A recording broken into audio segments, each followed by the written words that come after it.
अस्सलाम वालेकुम नाज़रीन, आमनास किचन के यूट्यूब चैनल में आप सबको खुशामदीद। कैसे हैं आप सब लोग? मैं उम्मीद करती हूँ आप सब खैरियत से होंगे।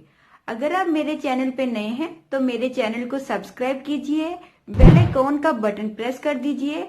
वीडियो अच्छी लगे तो लाइक का बटन प्रेस कर दीजिए और वीडियो को ज्यादा से ज्यादा अपने दोस्तों और अपने रिलेटिव्स में शेयर करें ताकि मेरी वीडियो सबसे पहले आपको जल्दी जल्दी मिल सके। बिस्मिल्लाहिर्रहमानिर्रहीम। नाजरीन, आज मैं आपके साथ कोई रेसिपी शेयर नहीं कर रही, बल्कि मैं आपको टेक्नोलॉजी के जदीद जदीद जो किचन में यूज़ होने वाले आलात हैं उनके बारे में अक्सर मुतारफ करवाती रहती हूँ। पहले मैंने अपनी वीडियो में कुकिंग रेंज का तरीका कैसे इस्तेमाल करते हैं, कुकिंग रेंज को कैसे साफ़ करते हैं, माइक्रोवेव को कैसे यूज़ करते हैं, उसका तरीका सिखाया। अगर आप उसको देखना चाहते हैं तो आप मेरी वीडियोज़ में जाके देख सकते हैं। उसका लिंक मैं डिस्क्रिप्शन बॉक्स में डाल दूंगी। अब नेक्स्ट मैं आपको जो बताने जा रही हूँ वो है इलेक्ट्रिक हुड। आज जैसे कि आपको पता है कि जदीद किचन अब नए नए लाउंज हो रहे हैं। पहले ये होता था कि एक कमरे के अंदर हमने किचन को सेटअप बनाया होता था, लेकिन अब जो है आपको पता है कि ओपन एरिया में भी किचन बन रहे हैं और कुछ घर भी इस तरह से हम सेट कर रहे हैं कि हमारे घर, हम चाहते हैं कि किचन भी ओपन बने। ज्यादा बड़े बड़े घर पहले बनते थे, अब उस तरह से बड़े घर नहीं बनते, तो लोग ज्यादातर अपने टीवी लाउंज में किचन को सेट कर लेते हैं। तो उसमें क्या होता है कि अगर आप वहां पे किचन को ओपन किचन बनाते हैं तो सबसे बड़ा नुकसान ये होता है कि वहां पे खाना अगर हम बनाते हैं तो खाने की चिकनाई, हीट, वो हमें बड़ा नुकसान देती है। वहां पे आपका बैठना गर्मियों में तो बहुत मुश्किल हो जाता है कि हम गर्मी में कैसे उधर बैठें और खाना बनाएं।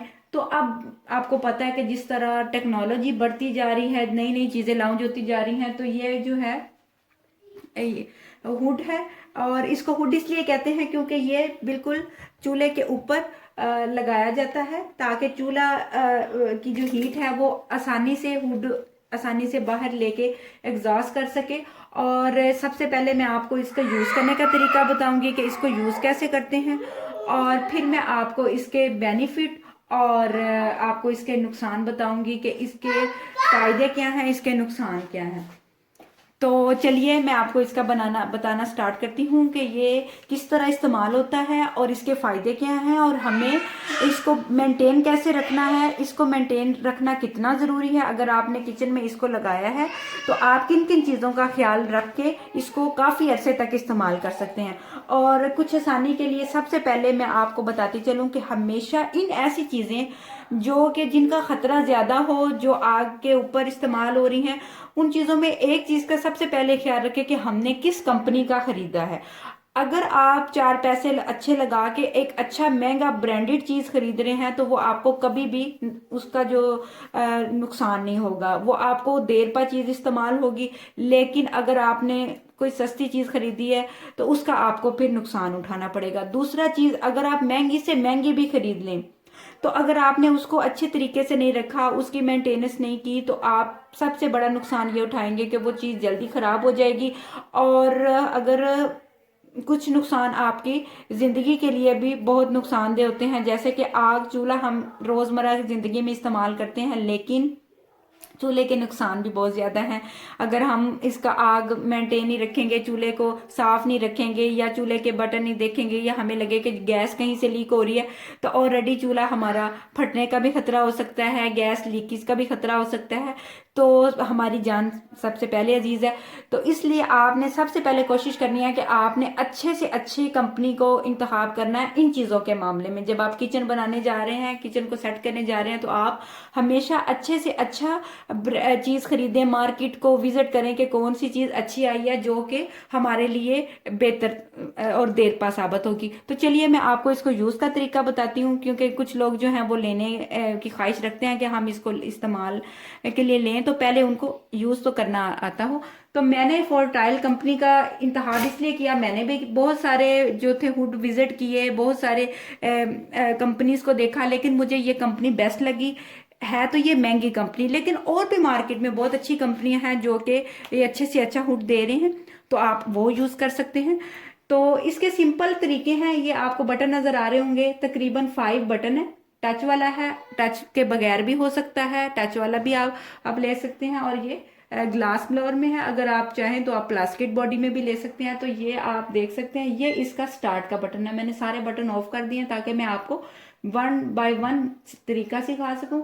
यहाँ से ये स्टार्ट होता है और ये इसका लाइट का बटन है, ताकि अगर हम खाना बना रहे हैं तो वो जो कढ़ाई या कोई भी केटल है उसके ऊपर अच्छी सी रोशनी आ सके। 2 लाइट्स लगी हुई हैं, एक राइट साइड पे एक लेफ्ट साइड पे।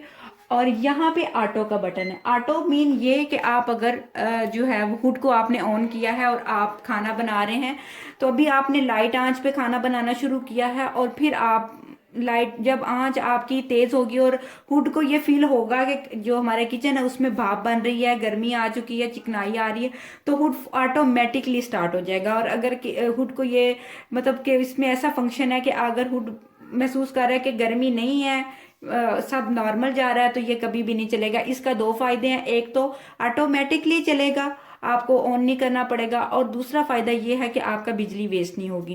खुद ही ये चलेगा, जब आपको इसको लगेगा कि टेम्परेचर नॉर्मल हो गया, ये खुद ही ऑफ हो जाएगा। और यहाँ ये जो बटन है ये खुद ही मतलब आपने स्टार्ट करना है इस बटन से जितनी देर मर्जी, जब तक आप इसको ऑफ नहीं करेंगे तो ये जो है मतलब हुड बंद नहीं होगा।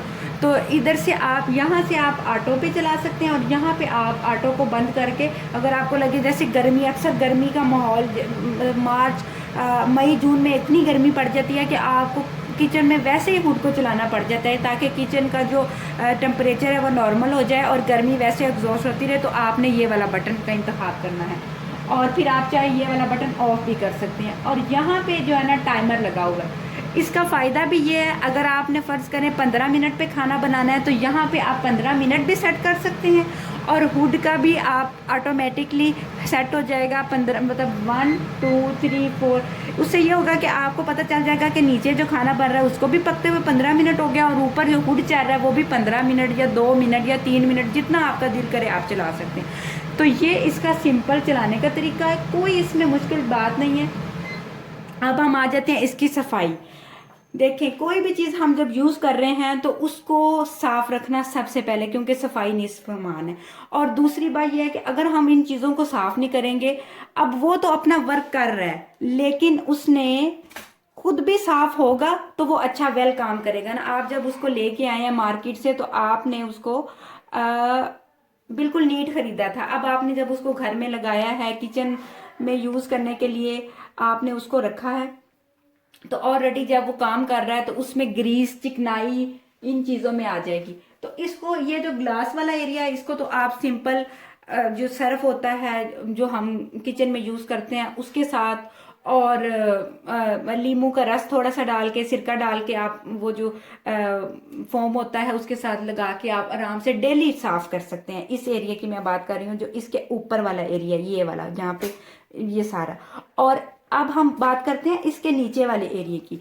तो ये जो एरिया है ना, ये बहुत ये खास है क्योंकि इसने ही आपकी जो गर्मी है, हीट है, उसको एग्जॉस्ट करके बाहर लेके जाना। अगर इसमें चिकनाई जम जाएगी, इसमें ग्रीस जम जाएगी, इसमें जो हमारे खाने, जाहिर बात है जो खाना भाप बन रहा है वो गर्म है, उसने ऑटोमेटिकली चिकनाई को भी खींच के ऊपर लेके जाना है। इस एरिया को हमने साफ करना है। इसके नीचे आपको मैं दिखाती चलूं, यहाँ पे एक लगा होता है, यहाँ से आप आसानी से ये जो कील लगा हुआ है इसको आप निकाल सकते हैं और ये प्लेटें सारी बाहर आ जाएंगी। और फिर आप इसको वॉश करके अच्छी तरह गर्म पानी के साथ आप इसको दोबारा उसी तरह सेट कर सकते हैं। जब भी आप लें, इसके साथ एक की बुक मिलती है, उसको अच्छी तरह रीड करें और रीड करने के बाद आप इसको स्टेप बाय स्टेप, हो सकता है मेरे इसका ये साफ करने का तरीका, ओपन करने का तरीका और हो, जो आप लें उसका तरीका और हो, तो आपकी बुक से आसानी से इसको रीड कर सकते हैं। अगर आप नहीं करेंगे तो क्या होगा कि इसके फटने का खदशा है और इसका जो जब ये फटता है तो फिर ब्लास्ट होता है। तो मेहरबानी करके आप इसका जो इस्तेमाल करें, ये बहुत अच्छी चीज़ है, बहुत फ़ायदेमंद है। और लेकिन इसका इस्तेमाल के साथ साथ इसको मेंटेन करने का तरीका भी सीखें, इसको नीट करने का तरीका भी सीखें। इंशाल्लाह नेक्स्ट वीडियो में मैं आपको इसको साफ़ करने का तरीका बताऊंगी कि इसको साफ़ कैसे करते हैं, उससे भी आपको बहुत फ़ायदा होगा। मेरी वीडियो को शुरू से लेके एंड तक ज़रूर वॉच कीजिएगा क्योंकि इसमें आपको बहुत सारी टिप्स मिलती हैं। मेरे चैनल को भी लाइक करें, शेयर करें, सब्सक्राइब करें। अपना बहुत सारा ख्याल रखें। अल्लाह हाफिज़।